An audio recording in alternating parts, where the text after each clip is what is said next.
Wrestling Omakase brings you a full-course meal of all of Japanese wrestling, men's and women's. Join me, a Japanese wrestling fan for over 20 years, along with a rotating cast of equally knowledgeable co-hosts as we cover everything from New Japan and Stardom to Noah, All Japan, DDT, Tokyo Joshi, Mari Gold, Sendai Girls, Dragongate, GLEAT, Ice Ribbon, and even more stuff. If you're a fan of Japanese wrestling and you want coverage of the entire scene in one podcast, check us out right here on the Voices of Wrestling Podcasting Network each and every week. Get us wherever you get podcasts today. Most people don't realize how much their personal information is being bought and sold every day. Data brokers are making billions, pulling details about you from public records and the internet, and then packaging and selling it, usually without your consent. That's how your information lands in the hands of scammers, spammers, even stalkers. It's why you get endless robocalls and why ads seem to follow you everywhere. That's where Aura comes in. Aura actively removes your data from broker sites and keeps it off. They also instantly alert you if your information shows up in a breach or on the dark web. But Aura goes beyond data protection. With one app, you get a VPN, antivirus, password manager, spam call protection, dark web monitoring, and even up to $5 million in identity theft insurance, all backed by 24/7 US-based fraud support. Other companies might sell just credit monitoring or just a VPN. Aura gives you all of it, together, at the same price competitors charge for just one service. Start your free trial today at aura.com/remove. Protect yourself now at aura.com/remove. This podcast is a member of the Voices of Wrestling Podcasting Network. Visit voicesofwrestling.com to hear the rest of our great podcasts, as well as show reviews, columns, opinions, and updates across the world of wrestling. To the highway in a brand new day. Over the rainbow, gotta let it go. So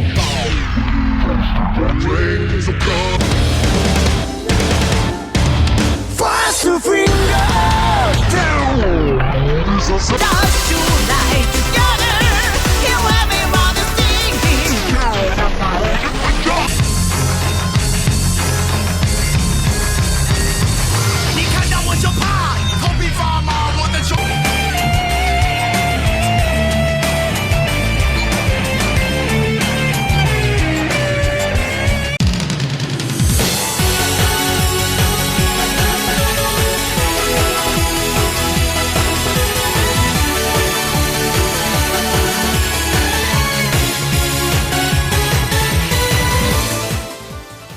Welcome back to Open the Voice Gate for June 8th, 2026. We are members of the Voices of Wrestling Podcast Network. You can find us on the Voices of Wrestling podcast feed or on our own dedicated Open the Voice Gate feed, wherever you get your podcasts. You can follow us on social media at Open Voice Gate. If you'd like to donate to the show, click the link in the show notes. It'll take you to our redcircle.com landing site. You click the box that says sponsor this podcast, and you can set up a one-time or reoccurring donation. No obligation whatsoever, but we would like to thank all of our previous owners. I am one of your hosts. It's your old pal, Mike Spears, joined alongside your other host, Case Lowe. And Case, I think we just have to get into it tonight. You don't want to screw around and talk about a bunch of other promotions? I watched Osaka Pro today. You want to talk about Osaka Pro? Buddy, I think I need to switch over to watch more Osaka Pro in my life. I think that would do you a lot of good. I think that would make you very happy because you've never seen Aron Sano wrestle, have you? Unless he's like shown up somewhere as like undercard filler for people like booking things in Osaka, I can't say that I am too familiar with him. I've known you for a decade. That is a wrestler that you are going to be all about. That is a guy. I know you well enough now to know that is a guy. This Aron Sano in Osaka Pro. That's a Mike Spears wrestler. He's a little bigger. He's a little pudgier, but he moves around really well. He can do all the junior heavyweight stuff you would want an Osaka Pro guy to do, but he's got some size to him. He's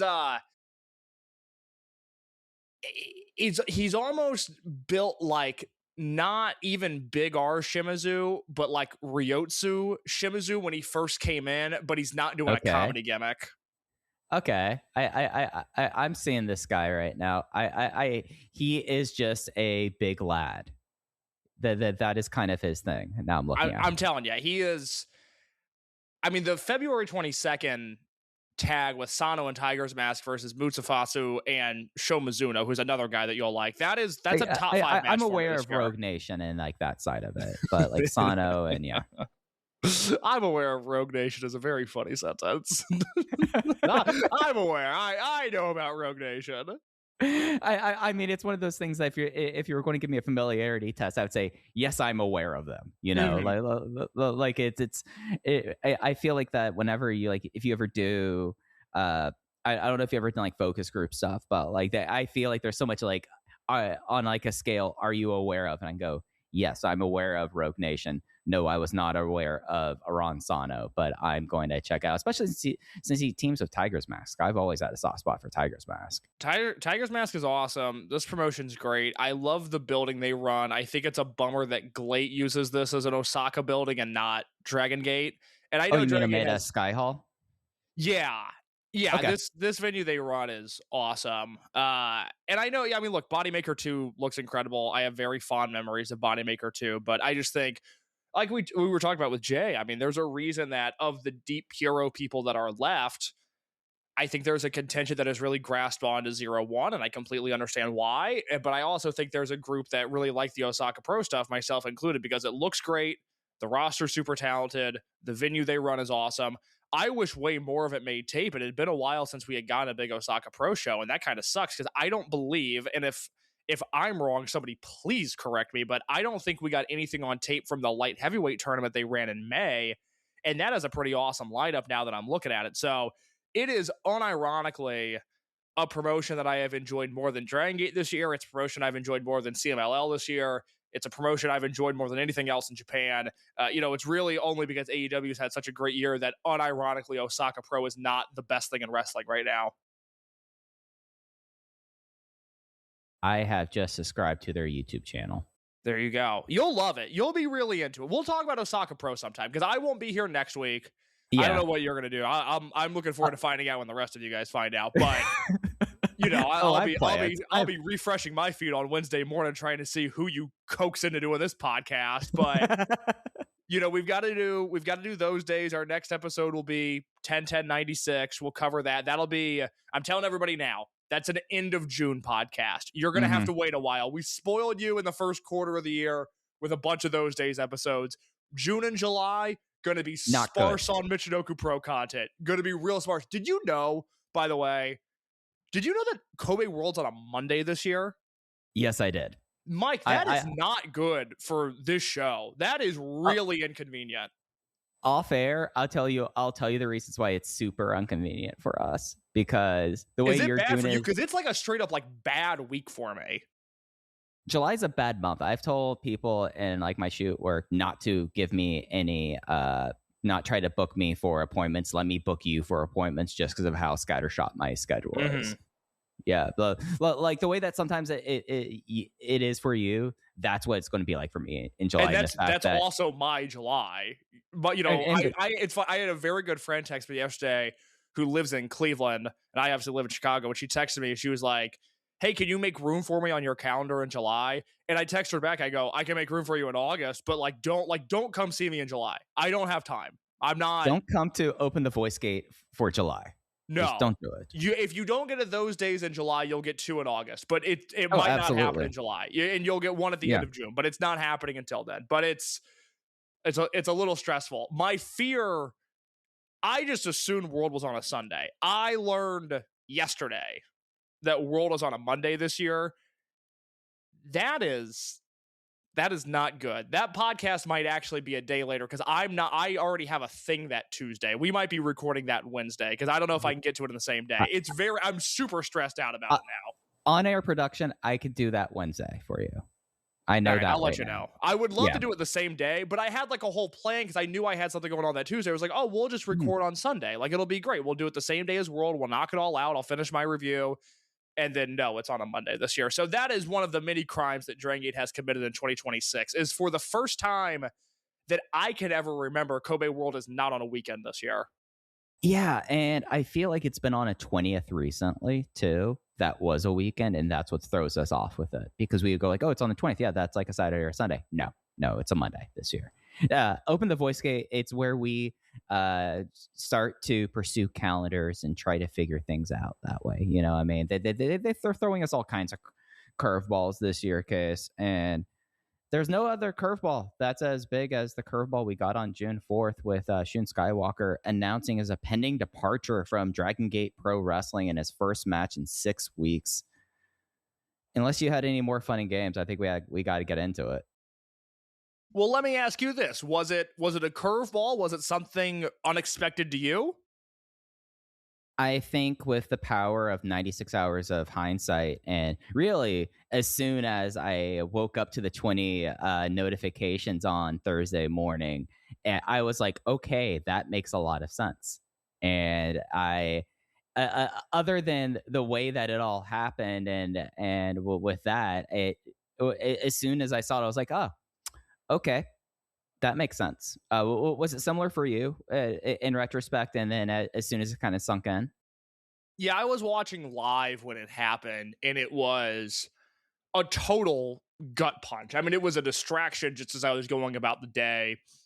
It was something that I really didn't want to face, from the standpoint of not only somebody that covers this promotion, but I cover it because I tend to very much enjoy this promotion. And as I've said, Shun Skywalker is my favorite wrestler and has been for quite some time. So I was more like devastated about it than anything. And then I sort of thought about it for a day, and then I started talking to some people, and I was like, no, this makes sense. I mean, it's a weird victory lap to take, but Mike, you remember last August and after Dangerous Gate when Kakuta versus Skywalker happened, and I came on this podcast and had a real crisis of confidence, and I felt like something was off with that performance, and I felt like that character that had been so defined and so locked in and so special for really 8 years, which is something that I want to talk about a little bit later, about just the longevity of Skywalker and how good he's been for so long. But that Dangerous Gate match was almost the Dragon Gate equivalent of when AEW started using the red, white, and blue ropes, and Joe Lanza started warning everybody, hey, this promotion's changing. Hey, there's something happening here. I don't know what it is, but everybody needs to take notice. Something is different about AEW than it was a month ago. And that Shun match just felt really, really off to me. And there were moments where he got close to being back on track between August of 2025 and now. I thought in particular at the double shot in the two smaller Osaka buildings at Gate of Destiny last year instead of the one big show, because that big Osaka Bodymaker Coliseum was under construction. They did the 2 nights in the small shows.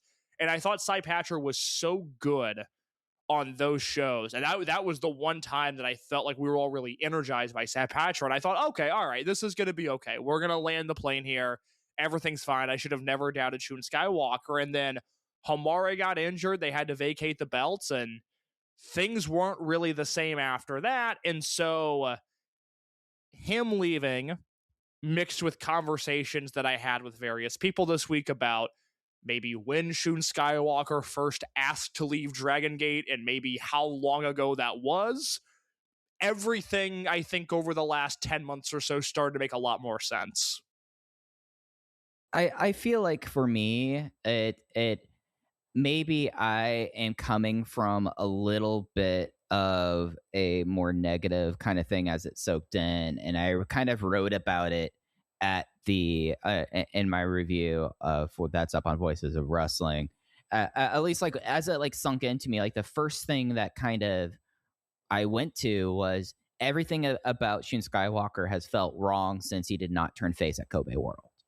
And it just feels like that it was almost now with the power of hindsight, and especially like after like it's an interesting scenario with Shun versus like recently with Daya, and that it just seems like that this is something that was the lid was kept on for long, and it seems that especially if you like look at the booking of everything, the person I go straight to is Eita after RED and how adrift he felt. And even though Cy Patra, maybe there were things that were out of Shun and anyone's control of the injuries and such that I don't think you could attribute that to booking or anything like that. But there's been something deeply wrong, I feel like, with things in the promotion since that face turn didn't happen. And well, let me say it this way, where I think from the beginning of 2019, and I understand he went on excursion and was gone for most of 2020, but when you think about it, this promotion has largely revolved around Shun Skywalker since the rookie ranking tournament in January of 2019, which you and I, absolutely, 5 years ago, because we did it for the 5-year anniversary, 2 years ago, 2024, you and I did a retrospective on that tournament. It's on this feed. I remember that being a really good podcast and a really fun podcast to do. So I recommend giving that a listen if you want to know a little bit more about the history of Shun Skywalker in the early years of his career. But really, since January of 2019, this promotion has revolved around him. And even when he was gone on excursion, it was a noticeable absence because he did so much good work, so much great work in 2019 that you knew that when he came back, it was going to be a big deal. Now, I don't think anybody expected him to win the Dreamgate belt 2 weeks after his return, which he did at Gate of Destiny 2020. After there was that, 2020 was that weird year, but Kobe World happened in November.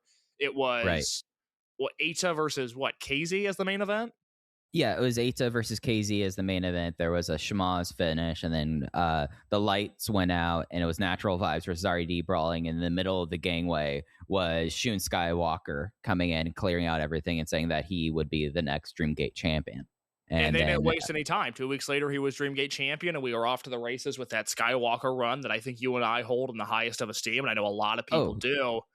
Yeah, absolutely.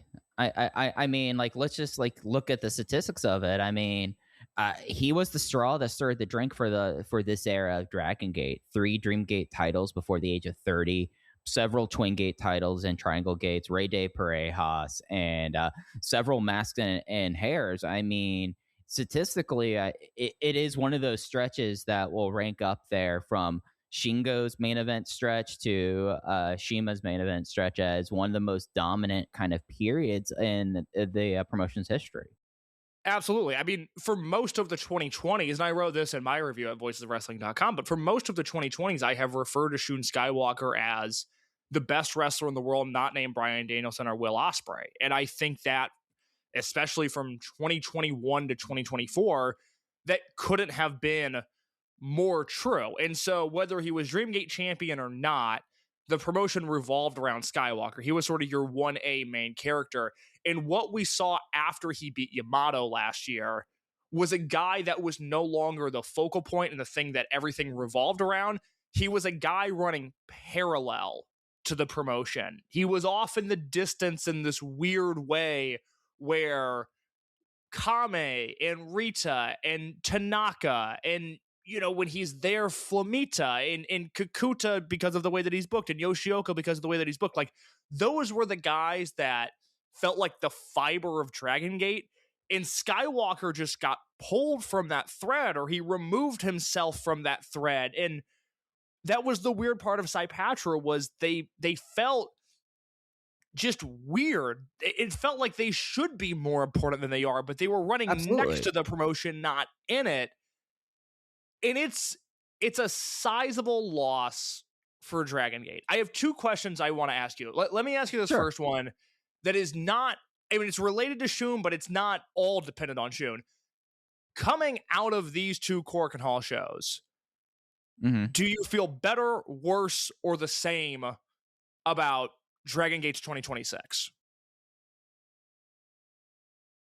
Boy, I actually, just because of Doi and Tanaka and the fact that we do, we have a path forward to Kobe World, at least for the 2 singles belts at this point. And we've talked a lot about the messes with the team belts, but I was saying last week that my big thing is we have to have direction. We were 50 days from Kobe World, and it is we have a direction, and that is a positive. I do also feel the Saipatra versus Gajadokuro thing was so bad that put beliefs about Madoka Kakuta and his Dreamgate run and all that to the side. the fact that like the feud that that Gajadokuro was stuck in for a full year with Saipatra, I think was like a negative to the unit's like health. And I think that you, for whatever reasoning you have for Gajadokuro, and if you want to get rid of it tomorrow, or if you want to somehow see what it goes to from here, I think like the fact that Saipatra and Shun like influenced it for the last year was such a negative thing. So the fact that Shun is gone, maybe a little bit there could be some standing that there's not two heel units and not a guy who wants to be a heel, even though everyone is like screaming around him like, dude, you need to be a face. And I think the fact that you're kind of removing that problem is a positive if you're looking at it for like the long-term health of the company. So, okay. Yeah, but given the angles that happen on Korakuen, are you more or less excited or the same than you were coming into these shows?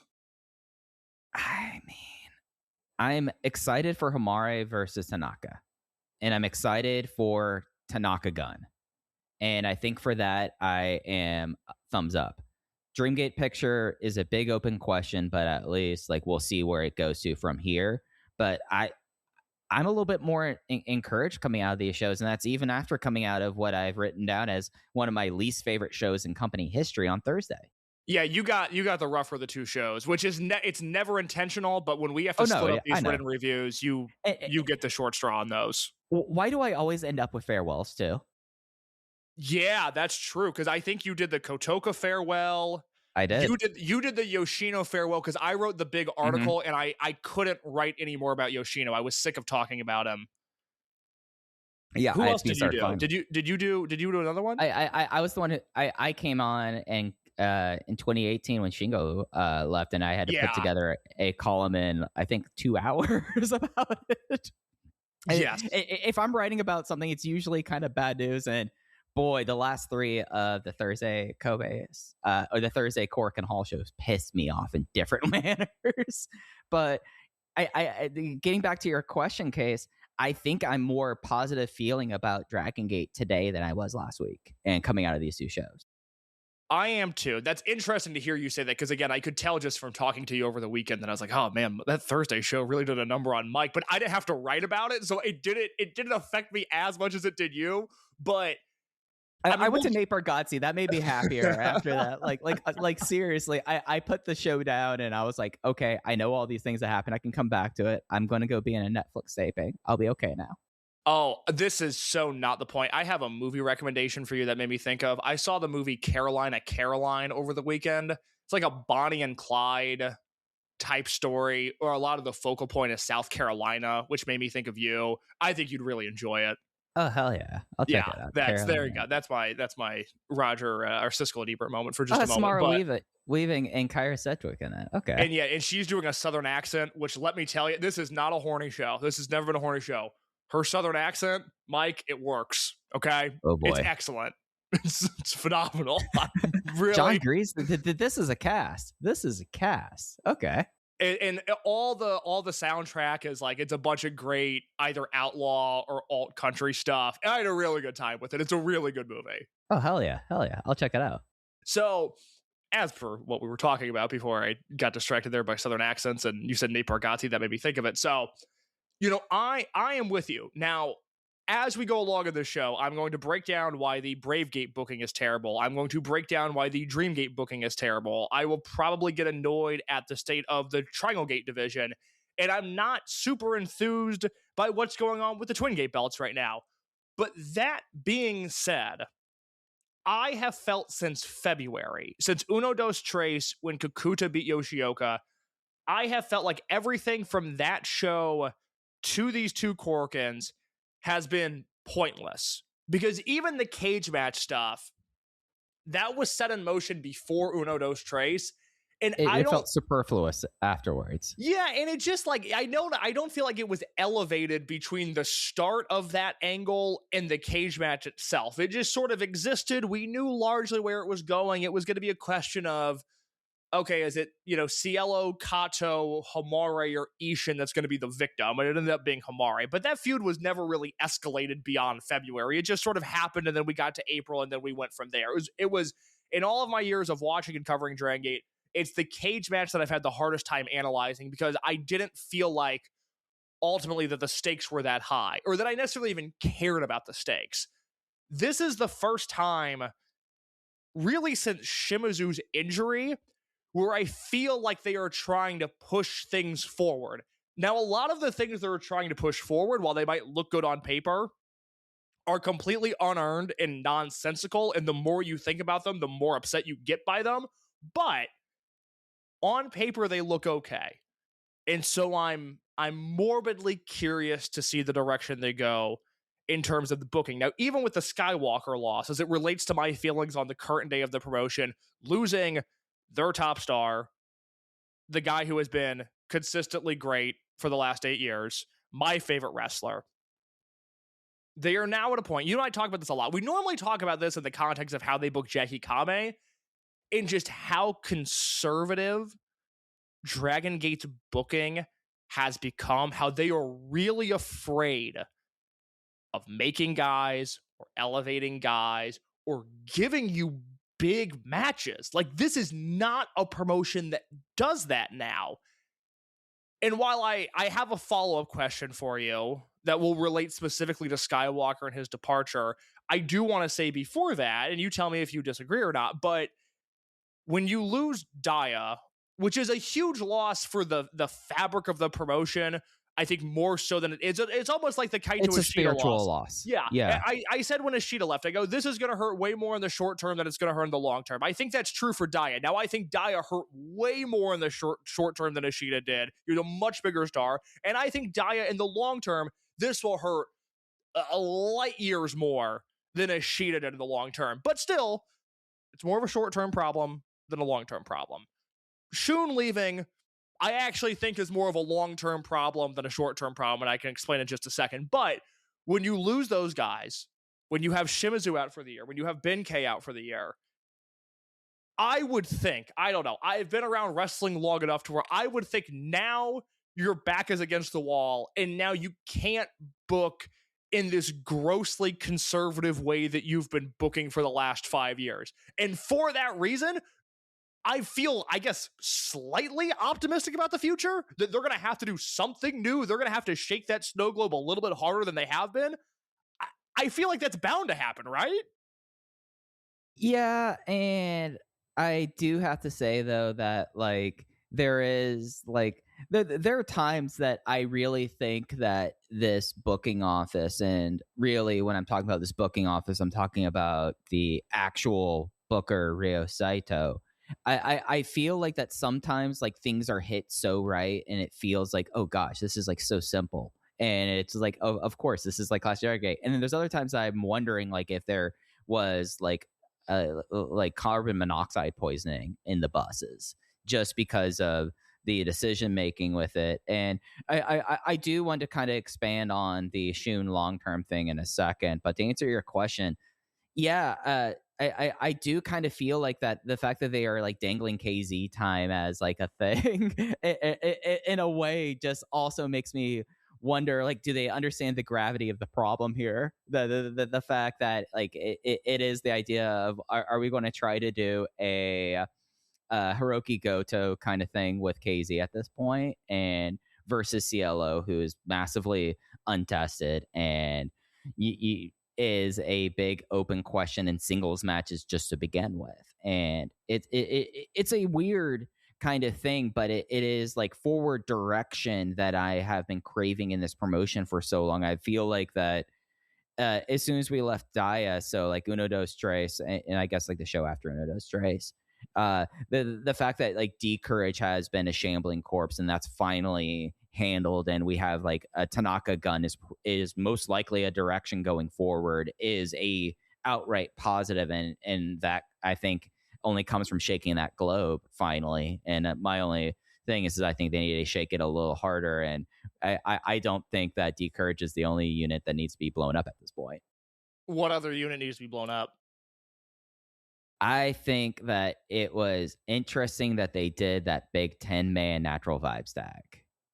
I feel like Strong Machine J is turning heel real quick after that. Well, I said this in my review. I mean, he needs to do something because he's a total zero if he doesn't go heel at this point. Thank God they are going with KZ in that spot instead of Strong Machine J. I mean, oh my God, that guy is ice cold right now. Ice cold. And it goes back to, I don't understand why they gave him the unit and then kept KZ in the unit. You know, that feels like had Conan kept the Tonight Show even after Leno had moved back to 11:30. That's how Natural Vibes feels with Strong Machine J and KZ. It's like, oh, well, Strong Machine J, you're going to lead the unit. I'm just going to be right next to you as the guy that has led the unit for 6 of the last 7 years. But hey, it's your unit. Knock yourself out. Oh, well, do we do a different entrance? No, it's still the entrance we've been doing. It's a different theme song. Nah, it's the same theme song. Different colors. Nah, it's still the same colors.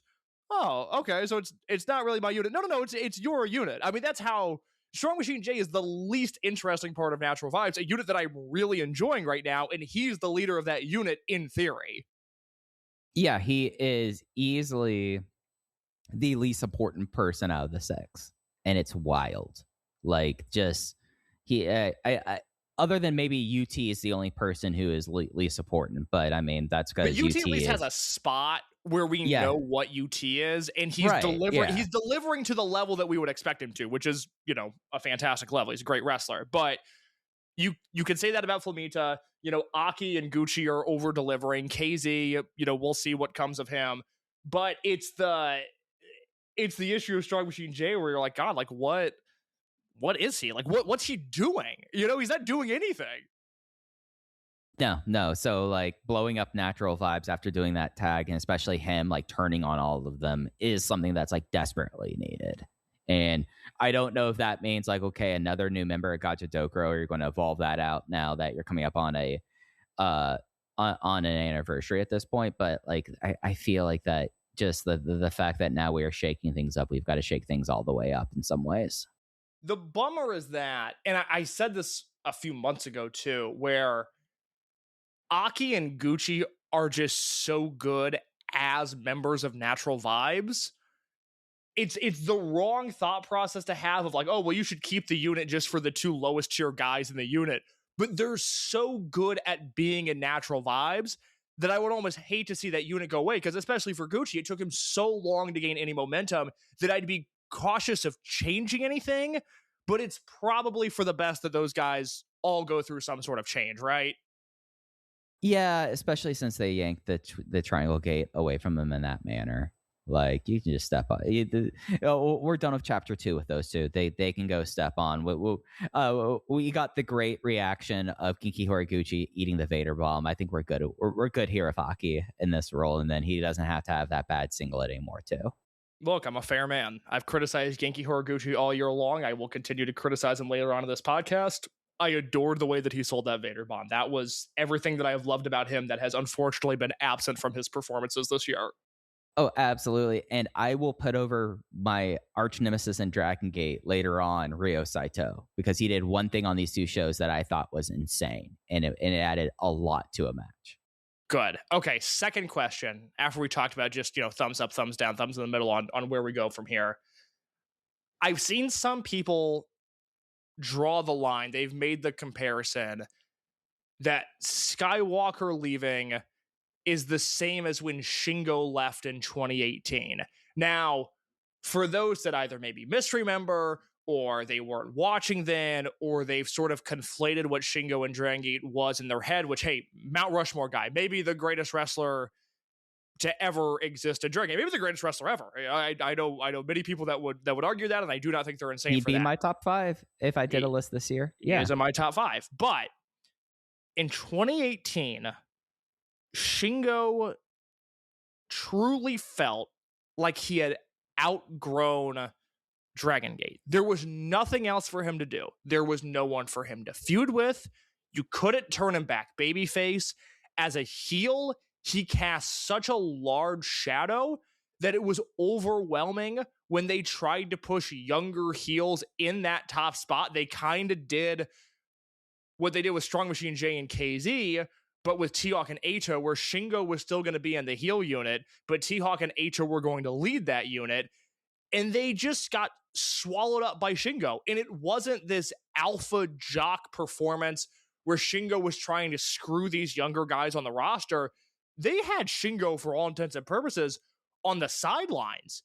and they just couldn't compare with the work that he was doing. And so when Shingo left, it was a gut punch because everything that happened in 2018 was a gut punch. But I think you and I very quickly were like, hey, you know what? That's not the end of the world. That's not as big of a loss as the OWE split. This is just, this is something that happens, whatever. So do you think Shun leaving is the same as Shingo? Is it worse? You tell me, what are your thoughts on that? Oh, I don't think that there is a good comp between him and Shingo, because there's one central thing that I think that people are forgetting about Shingo. Shingo did all you could as both a babyface and a heel. He was a heel and then turned babyface into, and after Typhoon ran as a babyface for that, then ran as a big monster heel for the remainder of his time. And you laid out the whole issue of Antios was that he was just a specter there. I don't view Shun as a specter. I view Shun, and I think this might be where the two of us kind of differ here.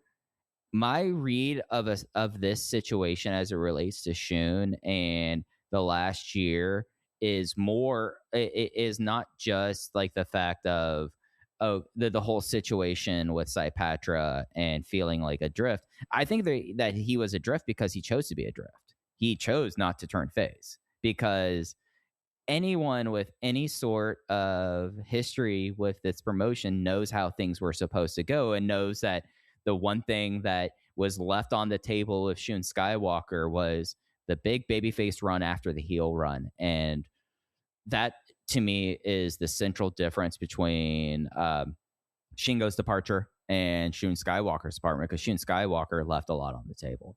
And I don't know if that's because of booking. I don't know if that's because it didn't work for him, brother. But I'm leaning more towards the second at this point. I thought we might disagree on this, but I have the same thought. That's really interesting that you're there with me, because, again, like the Shingo thing, it's kind of like, this sucks. But I mean, at the time, we all thought he was going to do like All Japan and Big Japan and US Indies, and that was going to be pretty cool. But that was just the thought, was like, okay, all right. There were people in the industry at Bola 2018 desperately trying to get Shingo Takagi dates that he did a runaround on for. Like, a lot of people thought that it was going to be Shingo doing indie stuff. Yeah, I mean, I remember talking to a U.S. promoter who was trying to get Shingo's contact info. They're like, well, if he's going to be in America, we'd like to bring him in. And I was like, I would like for you to bring him in too. Great idea, guys. Let me know what you need. But, the Shun thing, this is why it hurts more in the long term, is you're exactly right. He did not get that babyface run that character deserved. And the thing with Shun that I think is really important, as Dragongate, has had some really incredible highs over the last 6 years, everything post-split. So let's say the last 8 years, they've had some really incredible highs, and we have covered the lows more than anybody else. The thing with Shun that was so important was not only did he feel like their biggest star, but that was a guy who had less scars on him than anybody else. We've talked about the Kota Minoru debacle. Yuki Yoshioka, even if you and I were massive supporters of him in 2022 during that Dreamgate run, where I just don't understand how anybody couldn't get on board with that. Ever since that eye injury at the end of 2023, Yoshioka has not been the same. And I thought he really underperformed in the build and in the Dreamgate match this year against Kakuta. Ben K. He's clearly not the same guy that he was in 2022. No, and it doesn't seem like we're going to be able to get that guy back just based off of his physical limitations. Now, Ben, before he got injured, was on a great little streak, but we've also seen high-end Ben K, just a guy completely lost in the wilderness, a guy with no direction, a guy with no point, a guy that was having almost a legitimate real-life crisis on camera. Strong Machine J, we just talked about. Madoka Kakuta, we're living through right now. KZ, he's 20 years into his career. It's never going to be the perfect thing for KZ. Shun Skywalker was the guy that ever since he did the All Japan Junior Tag League in 2018 with Masaki Motozuki, he had a spotless permanent record. I mean, the guy was unbelievable in the way that he would deliver. The guy was unbelievable in the way that he could morph into all these different situations. He's got some of the best Dreamgate matches in the history of the company. The Yamato match in 2021, the KZ match in 2021, the Kaito Ishida match in 2021, the Yamato match last year. I adore the Yoshioka match from January 2023 where he won the belt. I adore the Kakuta match from May of 2023 where he won the belt. He's got some of the best Twin Gate matches ever. I always go back to he and Mochizuki versus Yamato and Hulk in September of 2018, which felt like the real true coming out performance for Skywalker. He's got the 5-star match from the Ultimo Dragon 35th anniversary show. He and Monte versus Kame and Jason Lee. It's one of the best tag matches I've ever seen. He's got some of the best trios and multi-man matches we've ever seen. This is a guy who was a main event performer for years and years and years that didn't have those public scars, those deep wounds that some of Dragon Gate's top guys have developed over the years. And so look at him versus Yamato in a lot of ways. Yamato absolutely. had serious wounds that only his 2024 title run really cleared up for him. Absolutely. And so the hard part of losing Shun, the hard part of once he's gone, is not that he's not going to be around. The hard part is the guys that they're going to replace him with have suffered some level of massive public defeat, or they're untested. They're the Hamares and the Tanakas, and they'll never elevate Kame the way that they should. But let's just say Kame for the sake of the argument. You know, the Kazuma Kimuras of the world. These are all guys that I might believe in, but they're untested at this point in time. The guys that are tested are guys that have failed some tests. And that's the scary thing going forward, let alone all of the angles that Skywalker's leaving on the table that we can talk about in just a second. But that is where I'm at with Skywalker, is just like, God, he was so good at being him. And he was so good at slipping into all of these roles that they needed him to slip into. And Mike, that guy is gone now. And that's going to hurt in the short term. I really think that's going to hurt in the long term. Yeah, and this was the long-term thing that I was really wanting to get on, is that all he accomplished by age 30, it trickles down in that Hamare is never going to get the opportunity to now get one up on his mentor. Like, that is a huge, huge thing that's not just getting removed from Shun's possible future, but for someone like Hamare at 21 who needs like those kinds of things for such a character-driven development promotion, that's off the table for him. Maybe Shun comes back around, and maybe that there is like a chance that 4 years down the line that like it's a special singles match at Kobe World 2030 with that, but it's not going to be the same, and it's not going to matter as much now, and that's completely off the table. And it's just something that I think that my big fear, and the fear of having KZ in a potential spot to go into a Kobe World main event at this time, is that we're at a point that like all the untested guys, you're going to have to take swings with them at this. Like whatever we feel about the Reiwa new generation and how essentially it all went down from that one announcement from Madoka Kakuta in 2023. Everything has kind of gone downhill for those 6 guys ever since then, save maybe Skywalker's future. But it's just like the thing that I feel like that we saw across these 2 shows, and I think that the Friday show kind of really illustrated that, is that from what we see with this fan base natively, they want the younger guys. They want Tanaka. Like, he got some of the biggest calls out of everyone like this, and there felt like that there was a palpable excitement about the promo that him and Hamare had building up their match at Kobe World. Like, those are the things, and those are the moves that have to happen. And instead, having someone who's 40 in that picture, even though it's KZ, and I feel awful saying this about KZ case, because it's KZ and one of the best, at least of his generation, in-ring wrestlers in this company, one of the great charismatic forces. And I mean, when Dragongate came back to doing stuff internationally, they made sure to send KZ aboard because he is that kind of person there. But it's not a time for KZ right now, and I do have some trepidation that like with all of this, that they're going to go even harder backwards, when like, to me, there's only one direction that this promotion should be doing, and it is looking to the future. And maybe maybe down the line, Kota Minoura can be someone in his late 30s, finally kind of scrapping and getting that back into that kind of position. But we've tried with those guys. We've tried up and down, inside and out, and the best one is the one that is walking out the door most likely on August 4th. And one thing that I noticed, Case, that I feel like is worth getting into, which probably should have gotten into this immediately. I've seen across some sorts of social media the fact that there is hesitancy that this is an angle and this is a Shun Skywalker character kind of thing. I think it's fair, and I think that we should probably make it very clear to our knowledge and to everyone around us, unless he is working people in the industry that he does not necessarily like have interaction with. This is a shoot. Shun Skywalker is gone from Dragongate most likely on August 4th. This isn't character work. This isn't last year, and it's dumb that last year thing obfuscates it, but we are in the countdown of the last 2 months of Shun Skywalker's Dragongate career. It would be just a completely nonsensical angle. There's nothing to gain from it. Yeah, there's nothing to gain from it. So I don't put a ton of stock into that. We can talk about where Skywalker's going to go momentarily. I have a list, Mike, of long-term stories that you can no longer tell with Shun Skywalker. You tell me if you think any of these names are unfair.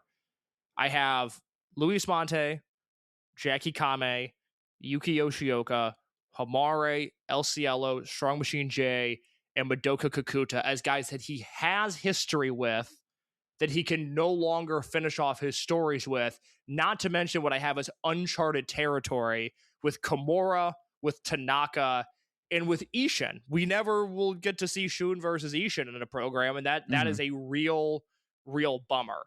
I would also, I guess I forgot to put Ben K in there. I would add Ben K as a long-term guy that now we just have these loose ends with Skywalker where we don't know. Yeah, I've got Kame in there. Yeah, I mean, that's, Sorry, yeah. No, all good. Monte, Kame, Yoshioka, Hamare, Cielo, Strong Machine J, Kakuta, Ben K. Yeah, I would say Kakuta is the one person that I don't think we need to revisit that. Maybe. I agree with what you're saying, but I was I'm so into okay, the Dead or Alive story between those two guys, where again, I thought they had a perfect build to Dead or Alive 2023 and that title win. I don't remember if Shun was in the cage match last year or not, but they were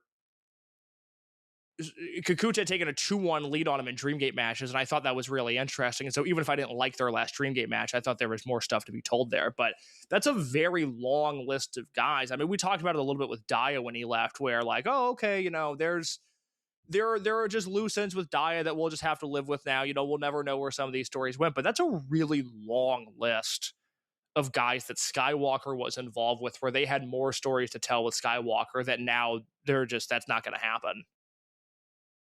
Yeah, and it's not like if 5 years down the road he shows back up, you can redo those things easily either.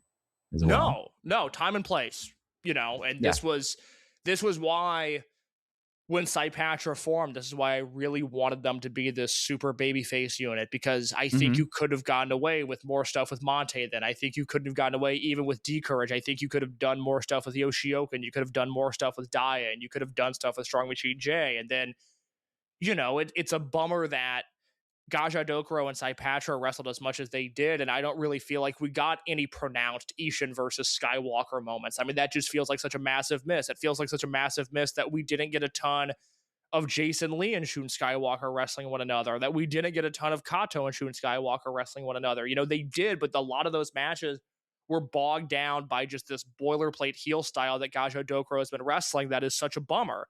We never got the Skywalker versus Flamita singles match that I wanted so badly. Like, again, up until August of last year, everything ran through Skywalker, and it was noticeable when that shift happened, and the promotion really hasn't been the same since. And I'm not sure. I mean, look, there are great wrestlers on this roster, and I think they're doing largely, I have my complaints, they're doing largely the right things with Tanaka. I think Hyo is going to be an even bigger focus point going forward. I wish his Super Juniors would have been booked differently, but New Japan is worse than Dragongate is right now, so of course they brought out the worst in Hyo. Not my cross to bear, whatever. Those guys don't have the charisma that Skywalker had. It's funny because I listen to the flagship every week, and when they talked about Dragongate this past week, I got DMs from a few people that were really fired up about the segment, and they disagree with what Rich and Joe were saying, and I have my finer points that I might want to correct them on, or that I don't totally see eye to eye with. I certainly don't think the old guys are doing great work this year. I want to fire all the old guys out of the sun. No. But for as much as Joe Lance and I don't see eye to eye on modern day Dragongate, and really haven't seen eye to eye on Dragongate since like 2018 or 2019, I don't think the points that he made were unfair. This is a promotion right now that is filled with upper mid-carders. It's a lot of guys that look really great wrestling second from the top. And it objectively is a promotion that is struggling to find the top guy right now. And Skywalker, if he wasn't the break in case of emergency, it's because he was the guy that was positioned to be in that spot. And when he wasn't in that spot, he was the break in case of emergency guy. So it is a monumental loss there, and I think much more sizable than it was when Shingo left the promotion. Most people don't realize how much their personal information is being bought and sold every day. Data brokers are making billions, pulling details about you from public records and the internet, and then packaging and selling it, usually without your consent. That's how your information lands in the hands of scammers, spammers, even stalkers. It's why you get endless robocalls and why ads seem to follow you everywhere. That's where Aura comes in. Aura actively removes your data from broker sites and keeps it off. They also instantly alert you if your information shows up in a breach or on the dark web. But Aura goes beyond data protection. With one app, you get a VPN, antivirus, password manager, spam call protection, dark web monitoring, and even up to $5 million in identity theft insurance, all backed by 24/7 US-based fraud support. Other companies might sell just credit monitoring or just a VPN. Aura gives you all of it, together, at the same price competitors charge for just one service. Start your free trial today at aura.com/remove. Protect yourself now at aura.com/remove. Oh, yeah. No, easily so. And I just keep on going back to the idea of like the last 12 months and whose ideas was it. And I just feel like everything almost trickles down from the decision to have two heel units. And maybe that was the thing that kept him around longer, or maybe that was the thing that sent him off. We will probably never know explicitly whose fault that is, but at least understanding how this all is booked and all of this, the look goes in a couple directions, but it's just such it's devastating. And it's something that, and in a lot of ways, I wanted to run and send you a text and go like, dude, we got to get 30 minutes out Thursday for this. But also, in some ways, I'm glad that we've had at least a couple days to synthesize and also ask around about this, because I think the very interesting thing to kind of segue into this is into what's next for Shun Skywalker is how different the situations feel between him and Daya, and how different the conversations are, and how things are solidified for him versus they ever really kind of were about Drac and Daya. Yeah, I didn't want to do audio this weekend because I wanted a little bit more information. I wanted to let this sink in a little bit. Also, it is Shun, so I wanted to make sure that we were in the clear of this being some massive angle, which I very quickly put together that it wasn't. But I wasn't in any rush to record. Again, I think each time we should clarify it's not an angle, just to be clear. And I just wanted to sit with this a little bit. I spent a lot of time thinking about Shun yesterday, and you and I had conversations on this show last year about, if you're going to make the Dragongate Mount Rushmore, it's Shima, Mochizuki, Shingo, and then it's an honest to God conversation between Skywalker, Yoshino, and Yamato. Yeah. And I think I take Skywalker on his best day over either of those guys. Yeah, like that's the hard thing is, where would I put 2021 Skywalker versus 2015 Shingo Takagi or 1999 Shima? Like that's those are the fun conversations to me. Like at peak, I feel like that Skywalker's miss rate was so much lower than any of the others, but I wonder how much of like the peak also is like with him being like later on And the thing is, it's more recency making us feel that way. But it's been a long time since 2021. I mean, that's the thing. I go back to when I watch, and it's not an era that I've gone back to a ton, but we've done a few podcasts about it, and I've gone back on my own. When I go back and watch Skywalker from 18 and 19, I'm always blown away by it. It's a little bit like watching Osprey from those same years, or like Osprey from like 15, 16, 17, where if you haven't watched it in a while, but you've been watching the modern day version of that guy, you go like, oh, like he's a totally different wrestler. His body's so much different. The way that he moves is so much different. He's got so much more muscle. Like, those are different wrestlers. The Osprey from 16, 17, 18 to 23, 24, 25. The Skywalker from 17, 18, 19 to 23, 24, 25. Those are different wrestlers. Those are different guys in a way that if you haven't gone back and watched that footage, it's jarring. And I feel very strongly that the work that Skywalker has done in 1 decade completely outperforms the work that Yamato has done in 2 decades. Like, to me, the conversation on that Mount Rushmore, if you want to talk about the overall performance, the importance to the promotion, their legacy and what they leave behind, it's Shima, Mochizuki, Shingo. And to me, the conversation is between Skywalker and Yoshino more so than it is Skywalker, Yoshino, Yamato. Yeah, I guess, like, for me, the recency thing, like, Yoshino now, like, is, as I'm looking up at, like, his last Shoe Pro cover, like, that's almost 5 years. And I feel like that, I wonder with time, is it going to be something that Yamato still has an opportunity to add to it? There's someone like Dragongate who's always lurking around. Who's to say that Ryoya Tanaka 5 years from now isn't just the guy that he feels like he could be at times, you know? But at this point, I do think that it is more likely Shun or Yoshino, but Yamato's 2024's recency makes me kind of consider him in this conversation too. It doesn't for me. I think Yamato's 2024 was a saving grace. I think he needed that. But we've never been in that position where we've gone like, God, Skywalker really needs this for his legacy. He's just gone out and done his job.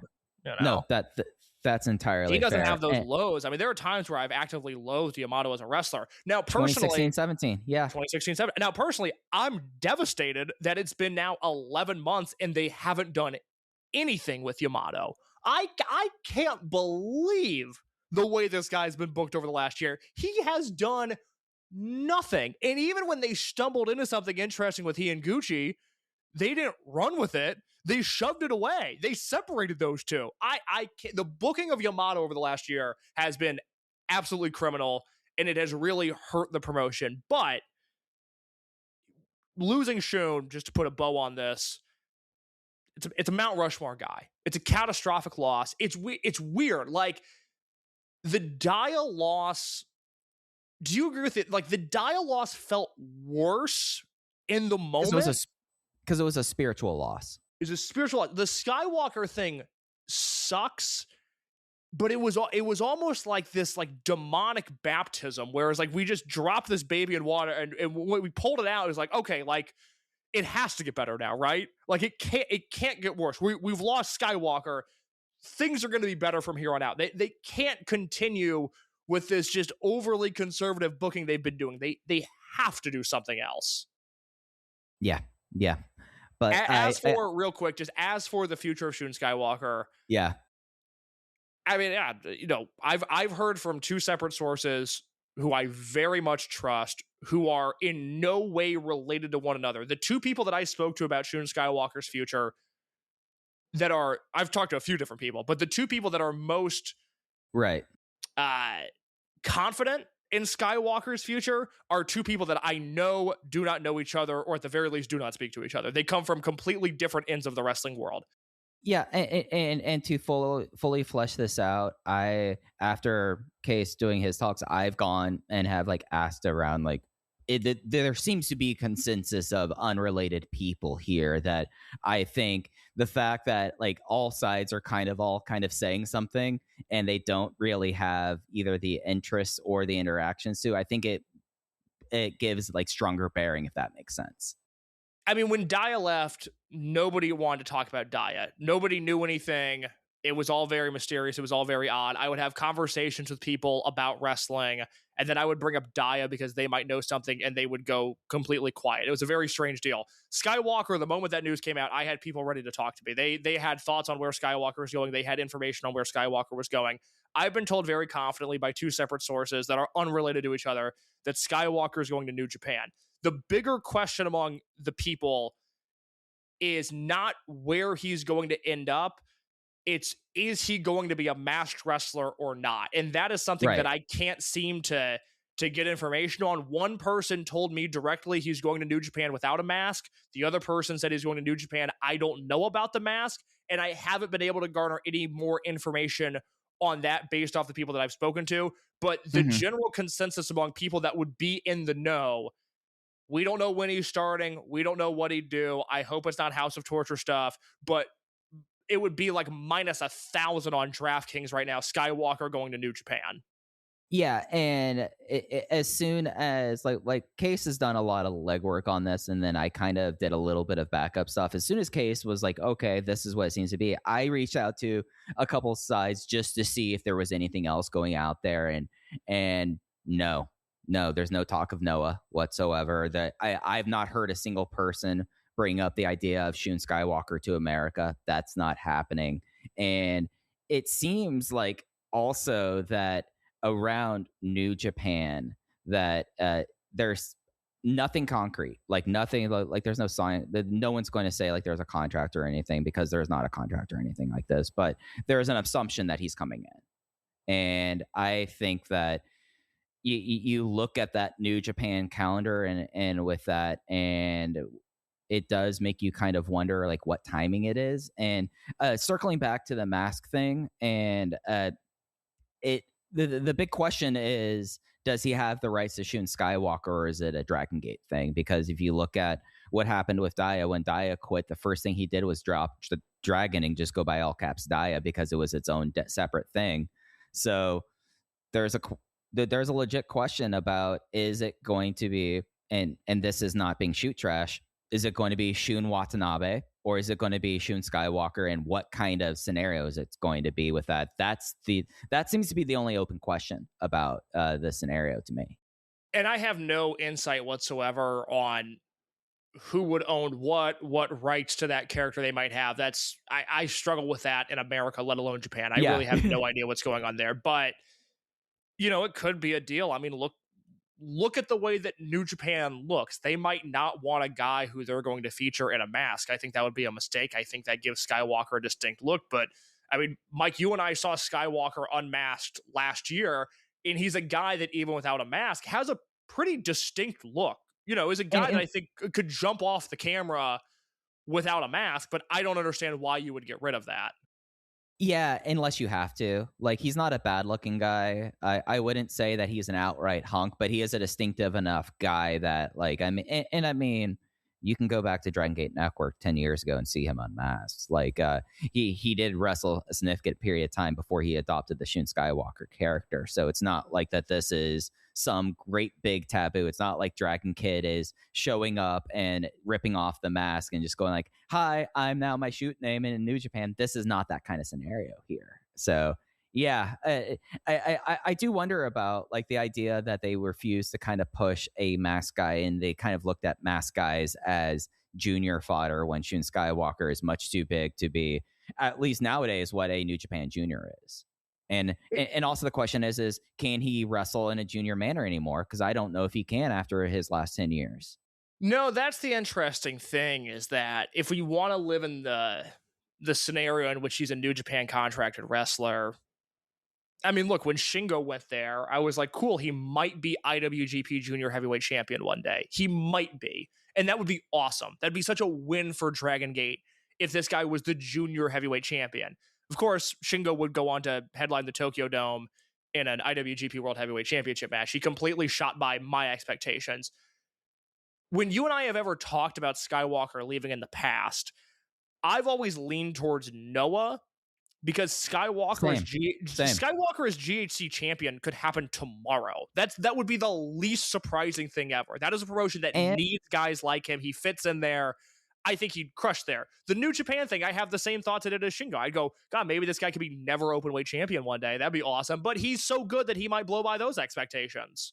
Right. Yeah. I was Noah, and specifically I was asking, like, has anyone heard about him to Noah, just as like a counter to see if there was any other story case. And the reason why I always thought that Noah would make a little bit more sense, other than the money, which seems to be kind of a thing here, that New Japan still, even in their depleted financial state, New Japan can still make a much better offer than anybody else can. Right. And New Japan has changed around their contracts and something where he can maybe get a longer term contract and more of a guarantee there than anywhere else. Like, that seems to be on the table. But going back to Noah, like, the reason why Noah made sense is that Noah is absent really of too much creative, and that he would basically be able to kind of do whatever he wants in Noah. Like, I don't think that Nosawa Rongai or whoever is booking there is going to push back on him doing his indulgences in Noah. Whereas in New Japan, that's kind of that can be a question. Like, I wonder, with the amount of creative control that Shun Skywalker has had over his time in Dragongate, what kind of conflict that will have for him in other promotions. It's kind of one of those where I think it might do him some good. You know, I would like to see Skywalker reign in the last 12 months. Yes. Someone needs to tell this guy no. If someone told this guy no back in June of last year, saying, no, you can't do that angle, you can't say that you're quitting the company, I think that the company would be in a lot better shape today. Like, if someone started saying no to Shun Skywalker. So that's it really, is good that funny. Someone will. I was thinking about that this weekend, where it's like the flashpoint for everything is the Skywalker doing the angle last year, where he said if he didn't win the Dreamgate belt, he would leave at Kobe World. Because Yamato versus Skywalker last year, I was so excited for. And that stipulation really hurt that match. And in hindsight, everything would have been better had that angle not existed, had Yamato beaten Shun and then just lost a month later to Kakuta. Everything would have been better. Now, I think Yamato should have beat Kakuta. I think they should have just kept the belt on him for longer. I think he still had a ton of unexplored Dreamgate matches. But that is really... I would like to have that one back. I'd like to be able to put that one back in the bottle. You know, that one sucks a little bit in hindsight. Yeah, and I feel like everyone wouldn't be so confused in the scenario if this wouldn't have happened in the first place last year. Any other thoughts on Skywalker? Let me spring a question on you that is not, hopefully isn't too difficult. Please do. Because it doesn't have anything to do with Skywalker's future. It has more to do with his past. If you're somebody, if you're talking to somebody that's maybe a little bit newer to Dragongate, first of all, we apologize that this is when you were getting into the promotion. Second of all, maybe you're somebody maybe you're a New Japan fan that hears, I want to know more about this Shun Skywalker guy. He might be coming into my promotion. What's a Skywalker match recommendation you'd have for him? Oh, I think it has to be Skywalker versus KZ. 2021, July 31st, 2021. Yeah. Yeah, that's the Kobe World match. Yeah. I think that is probably, at least as a face, his best like ring work match one-on-one. Heel wise, I think you would go to that Yoshioka match in 2024, but or 2023, sorry. But I think I would go with KZ with that. I mean, what match do you think defines if he would, now he's going to wrestle in Gifu in his hometown, he's going to wrestle in Osaka, he's got a few Tokyo dates, he's got Kobe World, and he's going to wrap up in the August Korakuen Hall show. But let's just say he was done today. What match do you think defines his Dragongate career more than any other match? Oh, Shun Monte versus Kung Fu Masters from Kobe World 2022. Yeah, he does have that. You're right. Because I've always made the point that he weirdly canceled himself out when he had a 4 3/4 star match against KZ and a 4 3/4 star match against Yamato in the same weekend. And it really split people on which of the two matches in less was than 24 better. hours. Less than 24 hours. And it's like, he was so good over the course of two matches that it was actually counterproductive to his legacy because we couldn't latch on to one match. It was 50-50 on which one was better. And so we left that weekend without like the definitive, like, well, this is the performance of his career. Because everybody's like, well, I don't know which one I like more. It's very funny the way that worked out. Oh yeah, no, absolutely. So I want to turn that question onto you though. Like, what would be your definitive Shun Skywalker matches? Well, I'll give you not his definitive match. The match recommendation I would give that I would encourage everybody, because I'm sure most people listening haven't gone back and rewatched it since it happened. May 9th, 2019, King of Gate, Korakuen Hall, Ooh. Shun Skywalker, Masaki Mochizuki. If you haven't seen that match before, or if you haven't seen that match since it happened, go back and watch that match. You'll be stunned at what takes place in that match. It was my number 10 that year in Voices of Wrestling Match of the Year voting. I've always felt it's the most underrated, underappreciated Dragongate match post-split. It's one of the most underrated Dragongate matches in history. Now was a good time to revisit that. His definitive performance is an interesting question. I know I asked you this. The match that immediately comes to mind is Dead or Alive 2023 against Kakuta, where he loses the Dreamgate belt. I think that match was sort of everything that makes Skywalker special. That was sort of a full performance of these are all of the things I can do put into one match. Yeah, that's a big one, especially like with the idea of the story going into it and how it played out. Yeah, no, that's a strong one to choose. That was a top 5 match for me that year. I mean, that is really, to me, that is about as good as he ever was on a single night. Yeah, geez. And hopefully, we have these 6 shows left, at least it seems to be at this point for him. And I don't know. It'll be interesting what they try to do for I guess my question for you before we move on and talk about the other stuff that happened on these Korakuen Hall shows are, right now, as it stands, August 4th will be Shun Skywalker's last match in Dragongate Pro Wrestling. What is the final match for Shun Skywalker? It's a bummer that Ben is hurt because... Yeah. It would be, I think the last match would probably be Machine J, Minoru Yoshioka versus Shun, Kakuta, Ben. Now I think it's... bury the Reiwa 6 after that. Yeah. Maybe Tanaka could just come out and pin them all afterwards and we have 1 star. But, it's... I don't know. It's probably Shun, Hyo, Kakuta versus those same guys versus Strong Machine J, Minoru, Yoshioka. I mean, that feels about right? Yeah. Like that would be the dream right there. And especially by that time, you're probably having whatever Yuki, Mino are doing at that point. Over that, they have to be getting a move on with like the unit shakeup before the time that he's gone. Like some direction with that. So Yuki and Mino as a team, I feel like makes a lot of sense against him. You know what I want, and they're not going to do this. You know what I want as his final match? Because who fucking cares? Because they never do anything with these guys anyway, so it's not like it's going to throw off some massive storyline they're doing. I want Shun Monte versus Kame and Rita. That should be the farewell match. But they're not going to do that because that would involve doing something interesting with those guys, which they're not going to fucking do because they might have to push those guys after that, which would never happen. That should be the farewell match. I mean, that took me 2 seconds to think of. I can't imagine wanting or needing anything else. That should be the match. Do it at fucking World. They're not going to give them anything to do at World. Yeah, no, that should be your go-to intermission match at World. But that really that is a Korakuen Hall match. I mean, it's not the time to get off on the Kame thing, but just the amount of big Korakuen matches that they haven't put Kame in keeps me up at night. Because I still go back to Rey de Parejas 2 years ago, first night, Jason and Jackie versus Monte and Hyo. And just how great that match was, and how we came on this show and we said it is realistic of us to predict that they might do Kame versus Monte in a Dreamgate match in Korakuen, and boy did we not get that.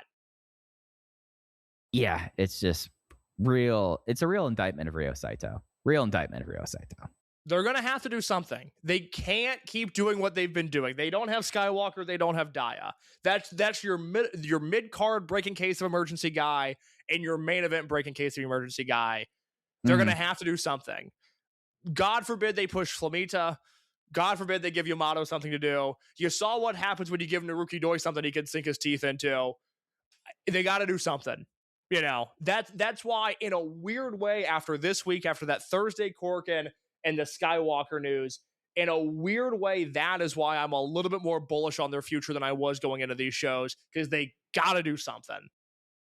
Well, you brought up Naruki Doi. Should we transition in talking about the new Dragongate match of the year? Let's do, well, I don't know about that. Let's do Bravegate and then Dreamgate, and then we'll see where we're at after that. Yes, let's talk about Naruki Doi. Well, at least for me, this is my Dragongate match of the year at this point. The semi-main event of the June 5th Korakuen Hall show was Ryoya Tanaka making his 11th defense of the Open the Bravegate Championship, trying to tie Pac's eternal record of 2010 and 2011 of 11 defenses against the first ever Open the Bravegate champion, as we chronicled on a Dragongate 25 podcast about the Open the Bravegate tournament. The rampaging muscle Naruki Doi, and probably it's hard for me to think of the last match in this building that was as good as this for Dragongate. But God, Ryoya Tanaka puts down Naruki Doi with the Joker Strizer to get his 11th defense of the Open the Bravegate title. He has tied Pac, and he now has a claim, at least, of being the greatest Bravegate champion, especially if he can get through Hamare at Kobe World on July 20th. I went really in depth in my written review. I won't get into all of it here on where Pac was at this point in his Bravegate run in terms of match quality compared to where Tanaka was. And I think, the Pac thing is benefited from the fact that it was taking place during a creatively rich point in the company's history. The Pac reign is benefited by the fact that it had that very identifiable, easy to follow feud with Ricochet, where they have the Korakuen match that I feel like everybody has seen, the Fukuoka match, which I rewatched this afternoon in preparation for this show. Let me tell you, pretty good. And then the Osaka match, the Osaka match is so crazy because it's worked like a King's Road All Japan match, but with 2011 Ricochet offense. I mean, it's a really unique match in the history of wrestling. There's nothing else that really looks like it. So, since then, Pac has been the definitive high point. There's a few great Yoshino reigns. The first Doi reign is great. The Kaito Ishida reign was great. It is officially a conversation between Tanaka and Pac for what the greatest Bravegate run of all time is. And I think Tanaka needed this match to get him past Yoshino, Doi, whoever else, and next to Pac. And I think this was the match. This got him to that level. It's the second best match in Dragon Gate this year. I would still have the tag from Golden Coliseum, Susumu Kagatora, Rita Kame. I would still have that a level above this, but I went 4.5 stars. It's only one of 2 4.5-star Dragon Gate matches I have this year as we sit in June, which is just mind-blowing to think about. It's the best Tanaka singles match he's ever had. Doi is just an utter machine. I mean, this was such an amazing Doi performance for as much as it was an amazing Tanaka performance. Start to finish, one of the most enjoyable matches I've seen this year. Yeah, I'm with you on that. I was 4 3/4 on it, Case. It just felt like that this was the Bravegate masterpiece to me. You had this storyline of Doi completely scouting Ryoya Tanaka in the opening few minutes and just going absolutely just mental, pulling up the pads, going for suplexes, the ankle work and ankle selling. And then how do you feel about the selling in this match? Do you feel like Tanaka did a good enough job? Oh, there were times later on in the match that he would be shaking out his leg and would do selling for it, that I thought that was that carried it through enough for Naruki Doi's not a leg worker. That was just a fun thing that add some spice to the match. There was not going to be a match of ankle locks. He's not Kaito Ishida. So I was totally fine with that. And then it just turned out to be the way that Naruki Doi the master that he is, knew what he had with Ryoya Tanaka and knew what he could give to Ryoya Tanaka, and did it in such a manner that I feel like that this might be one of the most giving performances in Dragongate history, because who has ever kicked out of the muscular bomb, let alone like the idea that the muscular bomb, it was a delayed count for that, and just up and down throughout of it. It just felt like, okay, like you mentioned, that this was the performance that Tanaka needed to really push it to the top echelon of Bravegate runs. But the thing that like came to me in this match is like, geez, Naruki Doi is such a genius in how he is working and going like, all right, I know your stuff. We're going to make this all work together. We're going to do Bakatari sliding kicks into lion salt knees up, and we're going to do cycloramas into avalanche Doi fives, and we're going to do the most sickening muscular bomb of all time. That here's my compliment to GM Ryo Saito. Did you see the expression on his face when Doi hit that muscular bomb case? He looked appalled. He looked appalled and scared, and it made it feel like even more definitive when Tanaka kicked out like that. That maybe was the thing that pushed it from 4.5 stars to 4 3/4 for me, to be quite honest. Because at that moment, it's so clear that if you're looking for a top star and if you're trying to redraft Dragongate to have it, the person that maybe it's not in 2026 he's the top star, but the person who will be the top star in this promotion in 2027 and 2028 will be Ryoya Tanaka, and part of that is because of the performance he had on Friday. The spot that continues to live in my mind is probably about the halfway point of the match. Doi hits the Doi fives. He goes for the Bakatari sliding kick. Tanaka moves out of the way. Doi lands on his back. Tanaka, seemingly in one motion, is able to go from his knees to the ropes, goes for a lion salt. Doi gets his knees up. To me, that sequence represents the things that even as wrestling as a whole becomes more Dragongate. You know, it's just, I always talk about, you know, I think wrestling has gotten worse because people are just doing lesser versions of Dragongate. They've completely aped this house style. They've stripped away the parts that make it special, and they're doing the moves and attempting to work the pace, even though a lot of these wrestlers can't work the pace. The fluidity, the intensity, and the athleticism of that spot right there is still the Dragongate difference. There's no one in Noah that can do that. There's no one in New Japan that can do it like that. There's no one in AEW that could do it like that. That's the difference right there. That spot blew me away. And it wasn't a big spot of the match, but just the quickness of it all was incredible to me. Best singles performance I've ever seen from Tanaka. Doi was incredible. Like you mentioned, the muscular bomb spot's fantastic. He nails the Stardust press at the end. This was so thoroughly enjoyable from start to finish. Immediate essential viewing if you have not seen it yet. Yeah, and the post match with Doi and Tanaka was great too. Doi cuts the typical badass Naruki Doi promo where he goes like, yeah, you had me here. This is 13 years since my last Bravegate shot.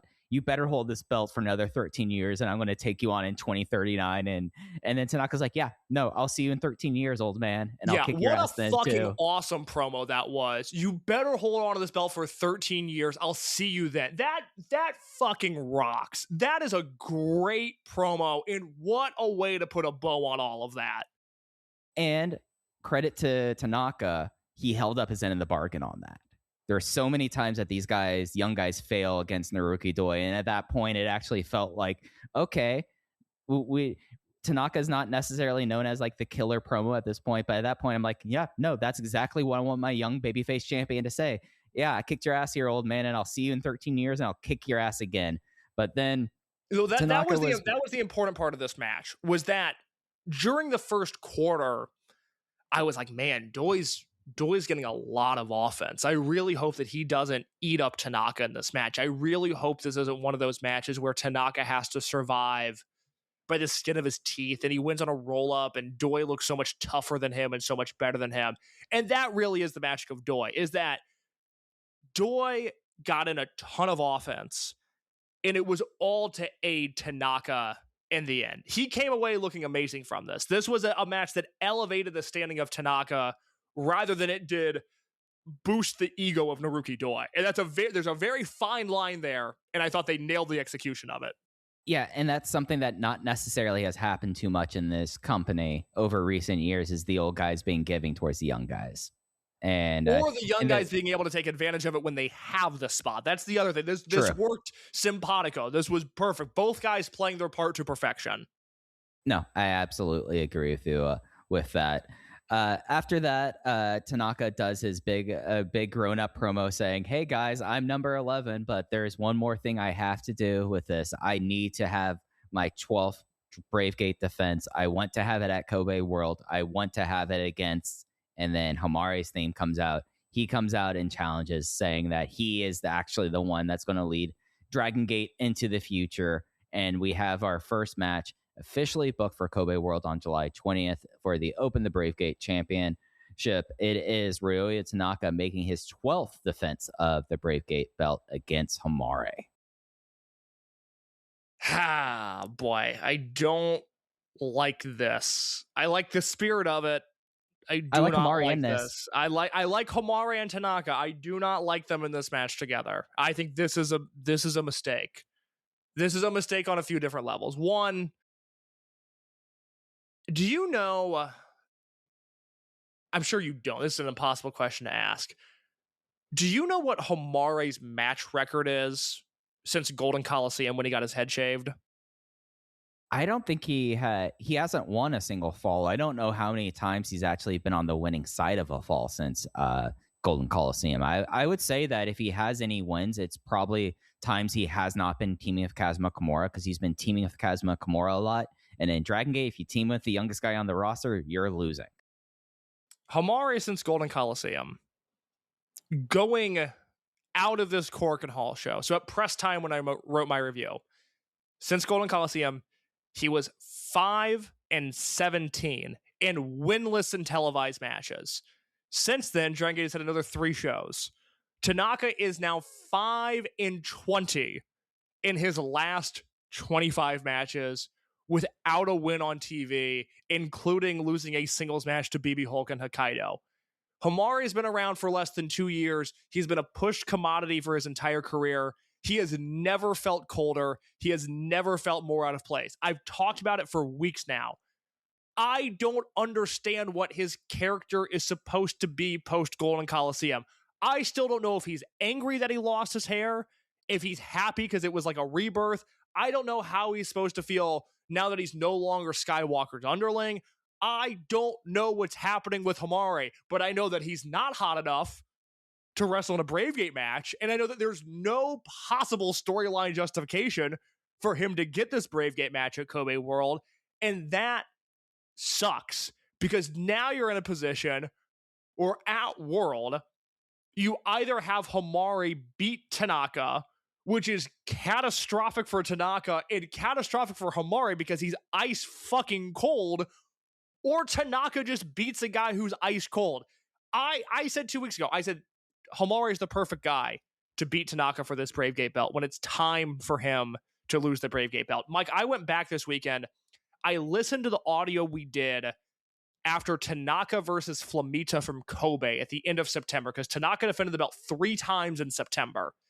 And you and I, in that segment, we talked about how this reign was less than 100 days old, but we felt like there was something happening here. This felt bigger. This felt better than a Bravegate reign had felt in a very long time. We talked about the rehab that Hyo had done with it, that then was only aided by Daya, and then the Yamato match, and then the reset, and then UT becoming champion, which was great, into Tanaka. And we're 100 days into this Tanaka reign, and I said they have positioned this to where whoever beats Tanaka, it is going to be a really, really big deal. And it will be, but it cannot be Hamare at Kobe World. It could be Hamare later.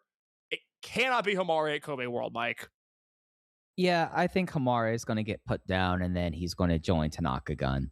Like, that's the one direction it has to be with it. I don't think Hamare at this point is actually under 83 kilos too. So Like and he's a taller guy too. Like Jay was pointing out on commentary, he's one of the tallest guys on the roster. The thing that scares me a little bit is like there's only so much more time you could have with him challenging for this belt, and that they might want to do that. But I just don't think you could forsake this record-breaking run for like, okay, a checklist sort of thing with it. So I totally understand your the way you've laid it out with like he has not done enough. He why is it that he just comes in there and nominates himself when there's like no wins and matches against him, nothing to really kind of solidify it and make it valid? It just feels he lost like both of his matches in Korakuen.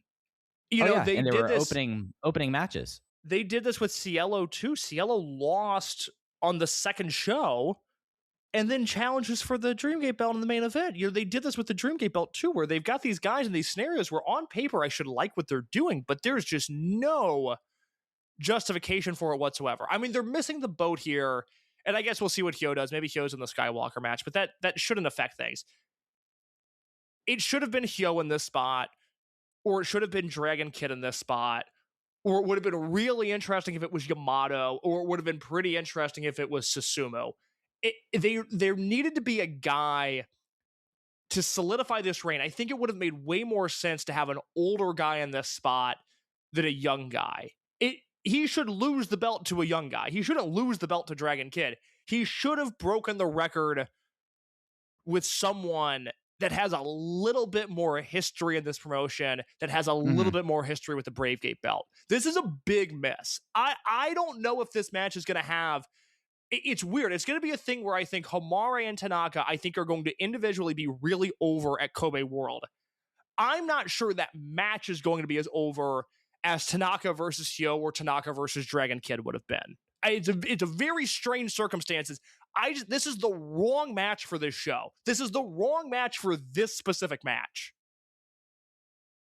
Yeah, and the shame of it is like I feel like when they get into it, also the fact of it being at Kobe World and where it's going to be on the card, it's probably getting 10 minutes too. So the fact that it's going to be this record-breaking defense, and it's not going to like get necessarily the time to really like sink our teeth into it, also is a little thing that I'm kind of going like, okay about that. I don't know. Maybe. I mean, it feels like they know what they have. It would not surprise me. I mean, I guess we'll see what Skywalker does again. But if this was the match going into intermission, it would not shock me. I think other than this, credit to the promotion where it's due, they've done everything right with Tanaka. I was thinking about this when I was writing my review. Mike, think about this era of Dragongate.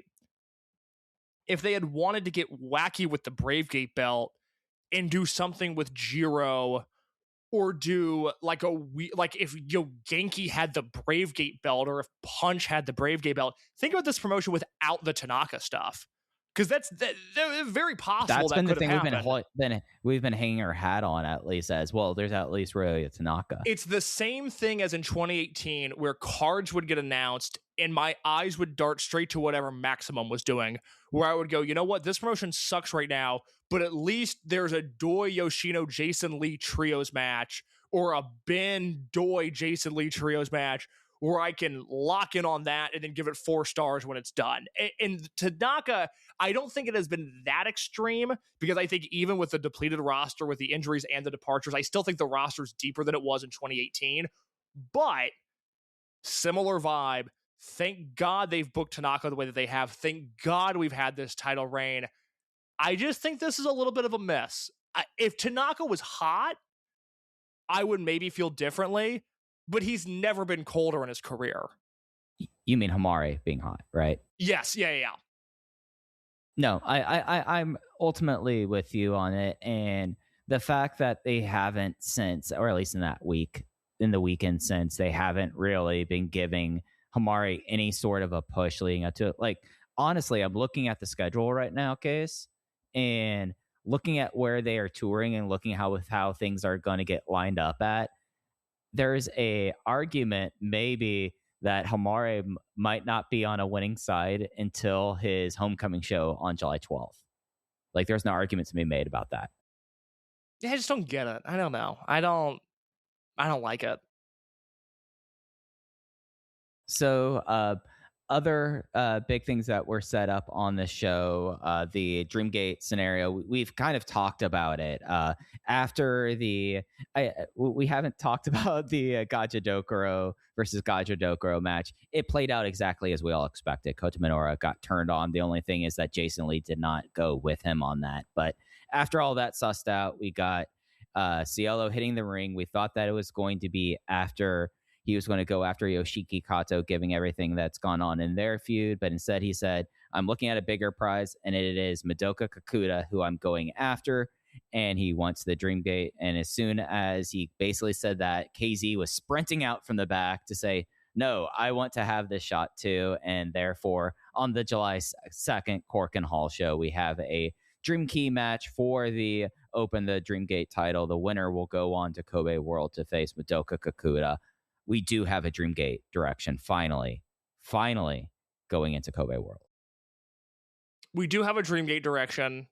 It is kind of one of those things, like where I talked about at the top of the podcast, where the fact that there is a direction has me at least a little bit excited. But much like the Bravegate stuff, you know, why is, like, KZ's had a nothing. He was a Triangle Gate champion where he wasn't the focus of his Triangle Gate team. Then they lost those belts to a Ryukyu Dragon team. It's not like KZ's had this amazing year from a booking perspective. And he beat up his unit leader. That's the only thing he's done. He beat up his, no, he looked great against a guy half his age. You're right. But, you know, the Cielo thing is odd. I'm not seeing the Cielo thing that's been reported to us about how over this guy is. I like him. He's not coming across to me like a guy that should be headlining Kobe World, though. He's coming across like an upper mid-carder, like most of this roster. You know, but it's not Minoura, so I'm intrigued. But it's neither of these guys are coming across like a guy that's going to beat Madoka Kakuta. Does that make sense? No, like that's and then you're having two heel finishes at Kobe World in a row. And then you have to look at, well, KZ would be kind of in the past when there was a turbulent time, it was put the belt on Yoshino, put the belt on Mochizuki here, and put the belt on Skywalker. Yeah, put the belt on Skywalker. Like, that used to be kind of the thing. I really kind of wonder if they're like, well, I guess this is KZ time, because, you know, at least then you have that go home good moment at the end of Kobe World. I guess in theory I'm into it. Again, I just wish it's coming across, and I hate when Dragongate does this. I hate going into that July Korakuen show with no main event scheduled. That July Korakuen show should be the easiest show to book.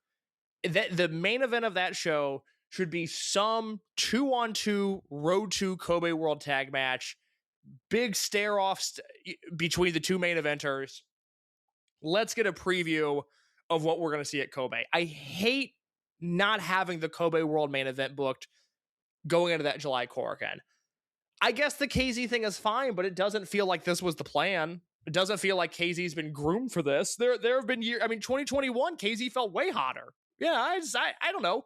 Oh, It'll be fine. Yeah, no. I'd be happy to get the belt off Kakuta, but I'm not fired up about the idea of a KZ title reign. No. And at this point, as you laid it out, I mean, the fact that there has not been any sort of building up of the challenger since the cage match has been such a failing, when it's such a easy thing for the company to do. And they've showed time and time again that if you heat up someone, really starting in Aichi, and you used to have King of Gate to kind of put them over the edge, but you could still do that over.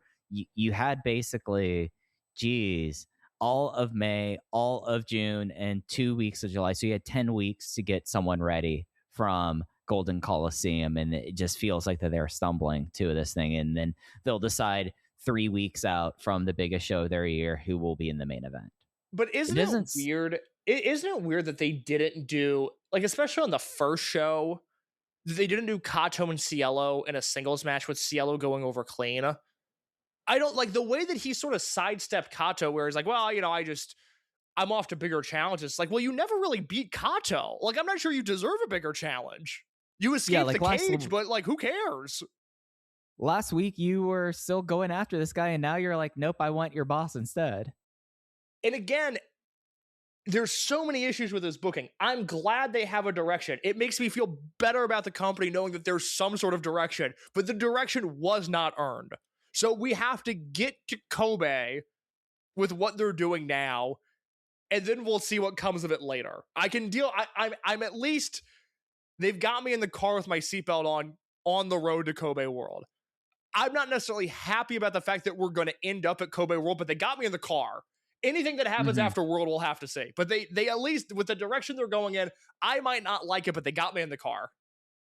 Yeah, I guess, like, and this is probably not the time to really get deep into this.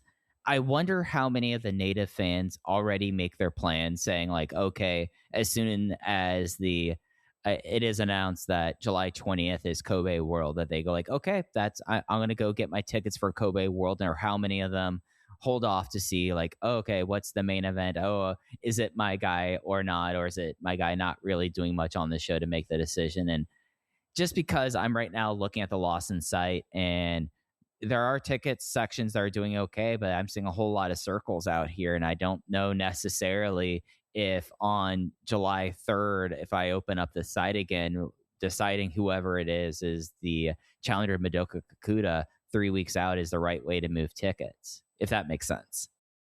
I mean, I spoke to somebody 2 weeks ago who had Kobe World tickets who had regretted buying them before a card was announced.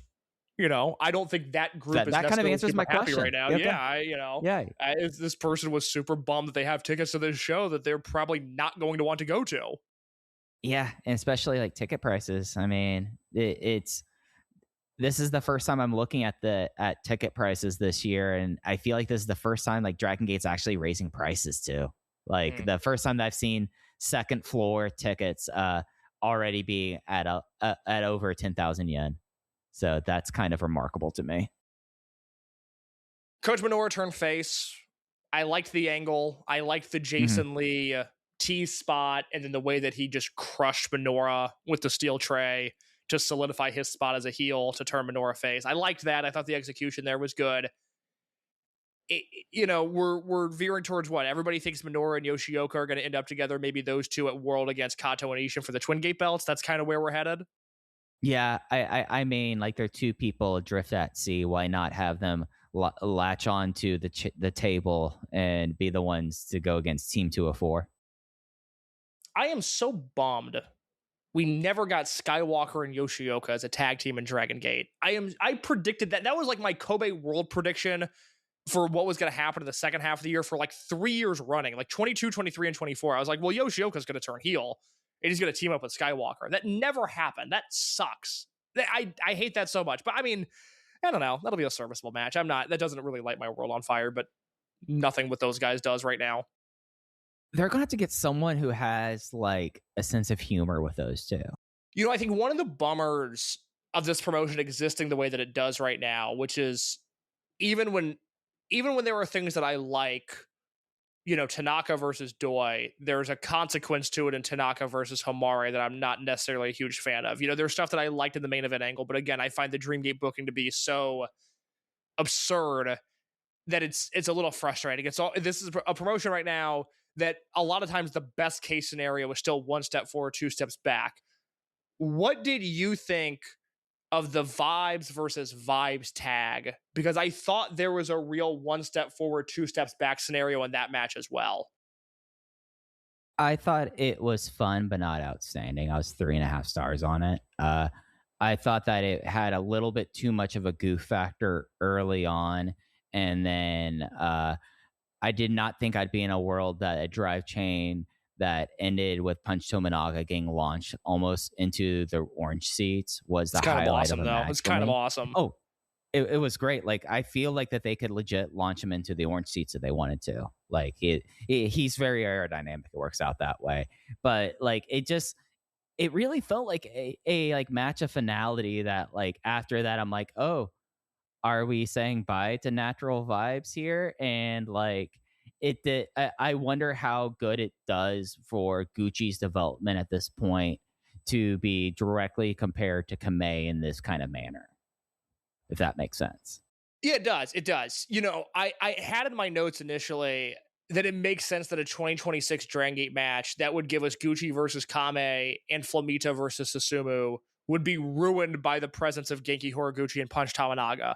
I do think this match overcame that. I ended up going low 4 stars on this. I thought this was a notebook match, but it was another one of those deals where we got teased with some Gucci versus KZ stuff early on in the match.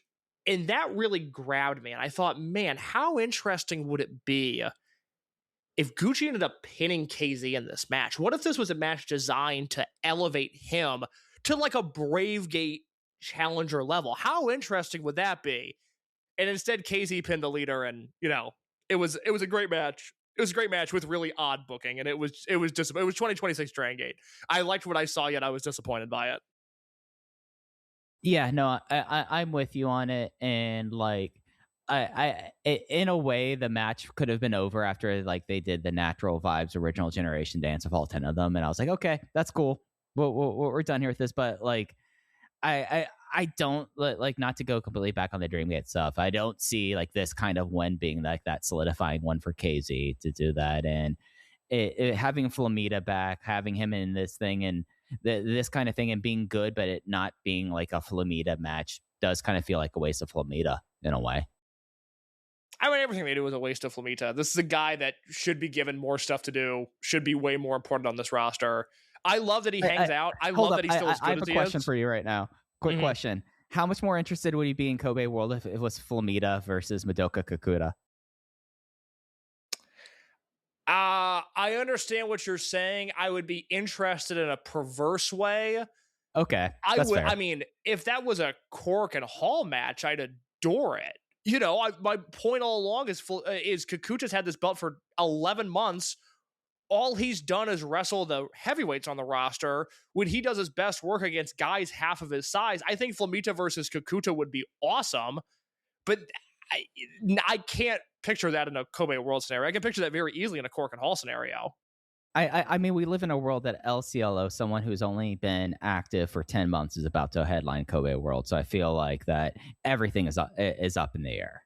So yeah, that's fair. So elsewhere on these shows after the Natural Vibes thing, we had yet another stop for the two rookies on the Dragongate roster. More exhibition matches for Dai Sujiguchi and Koke Oshima. It was Sujiguchi versus Kagatora on the first night, and Kanda versus Koke Oshima on the second night. And case something became aware to me as I was watching these matches. It's just how long these two guys have been young boys, and how that just feels in a way kind of perverse. The fact that they have not like cut bait on these guys if they're not going to make the roster, it just got me kind of mad the more I thought about it. Mad in what way? These guys could be off in some other promotion, getting at least like active ring time and trying to pursue some sort of a wrestling career. Like, yeah, I mean, I think they're here because they want to be Dragongate wrestlers. I don't think they want to be 0-1 wrestlers. Does Dai Sujiguchi want to be a Dragongate wrestler? Because he sure doesn't wrestle like one, and he sure feels out of place in all these matches. There's a lot of things that I want to do that I don't have the ability to do. He might fall under that category as well. I think Fair. there's a larger issue that actually, I was talking to somebody about this yesterday in relation to Skywalker leaving, which is that the thing that scares me a little bit from an all-encompassing standpoint is that 2021, you had both Ihashis, you had Hayakawa, you had Fujiwara, you had Fuda, and you had Sato debut. 2022, you had Mochizuki Jr., you had El Cielo, Takumi Nishikawa, you had Kaito Nagano, you had Yoshiki Kato. 2023, you had Daiki Yanagiuchi, you had Ryoya Tanaka. 2024, you had Hamare and Sahara. Things have really slowed down since 2024. Your debut since then are Kazuma Kimura last year and Jiro Shimbashi this year, or I guess at the end of last year. we've slowed down since 2018 on pumping guys out of the dojo in a real way. And I don't know what that is. I don't know why that is. Maybe that'll change in the immediate future. Something I have my eye on is that we've really slowed down on the amount of debuts lately. And now we've got these two kids who are fighting for a spot on the roster and they might not even get there. Yeah, that's an entirely fair question and something that's actually been a little bit on my mind. Like I feel like we used to hear a lot more dojo updates and we don't hear dojo updates anymore. Yep. I don't know if that's linked, but it does kind of 2 points become a line in some kinds. Yeah, in some senses. It's not a story yet, but it's something that I've got my eye on. Yeah. And there were other things happening on the Korakuen Hall show. Do you have any sort of opinion on the All Asia tag match? I thought the last 5 minutes were entertaining. I did not think it was a great match. I thought it finished strong though. I thought, and this is something that I know our friend Alan Farrell said in the Voices of Wrestling Discord. I would have been so personally offended if I was a Dragongate roster member after what Atsuki Aoyagi said after that match, came into the ring and said. Like, that was real, making the Dragongate look like chumps, coming in there saying like, oh, you can't buy tickets to the next title match, but you can go subscribe to our service and cheer on your guys from there, and doing it in kind of a laughing kind of manner. Boy, I feel like back in the old days, people like Shima would have snapped at that. Well, the problem is that he's not wrong. And so... Oh, he's not wrong. He said, you're only doing it out of pride, but at least I would like to see some pride out of these guys. Yeah, I mean, you're going to have... If you're Ishin and Kato, you now have to represent the promotion in a way that maybe you wouldn't otherwise normally when you go into that show, where you have to give the Dragongate fans a performance that says, I want to go see those guys when they're back in Korakuen Hall. But that now lies on the shoulders of Ishin and Kato to defend the promotion, which, for as much as I like those guys, those maybe aren't the guys that I would pick to be in that spot. More so just because of their characters more than anything. No, that's fair. That is fair. And I will say, if that's the last I have to see Kohei Wada in a Dragongate ring, I will be very thankful. Because Jesus Christ. I get it. I get that he's a legendary referee and all of that, but count-based referee comedy in 2026, and you're like your main event of your lowest attended Dragongate show since my memory case. I don't know if you looked up the number, but when has Dragongate under normal capacity drawn less than 1,000 people? To my knowledge, never. Why did any of that, like the series of that, the Skywalker thing and the useless let's indulge Tiger Mask 4 thing, like what did that accomplish for anyone other than wasting people's time and clearly not drawing any interest? Yeah, the Tiger Mask thing on the surface doesn't bother me. It does bother me that the post-intermission stuff on that show was the Tiger Mask farewell and the All Asia tag. That's just very 2026 of Dragongate to do, and not have the three-way tag match in that spot where they could have just very easily flipped that in the Tiger Mask match.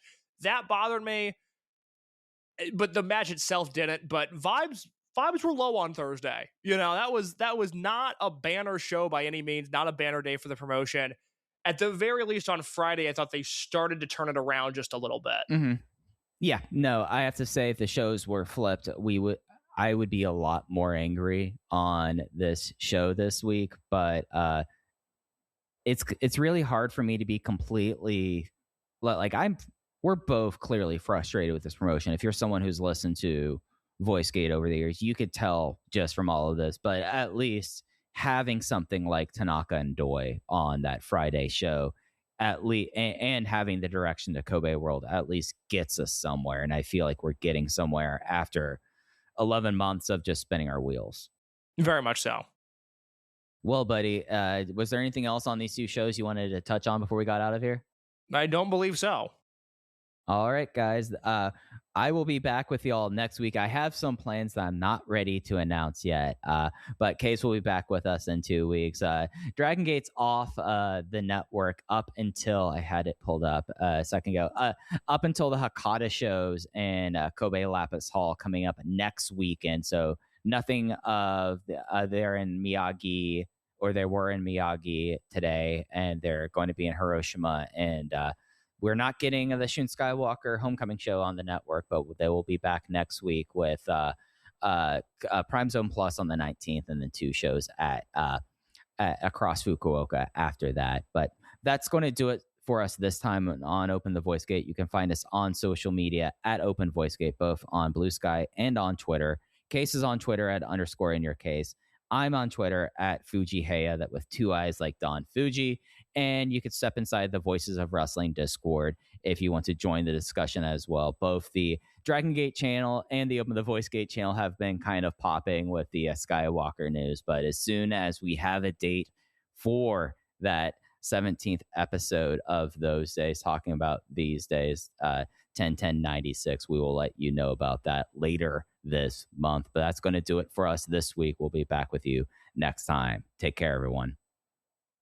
Wrestling Omakase brings you a full-course meal of all of Japanese wrestling, men's and women's.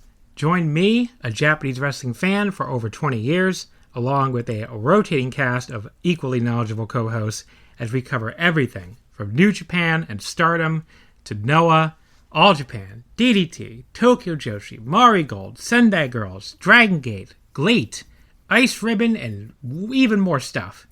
If you're a fan of Japanese wrestling and you want coverage of the entire scene in one podcast, check us out right here on the Voices of Wrestling Podcasting Network each and every week. Get us wherever you get podcasts today.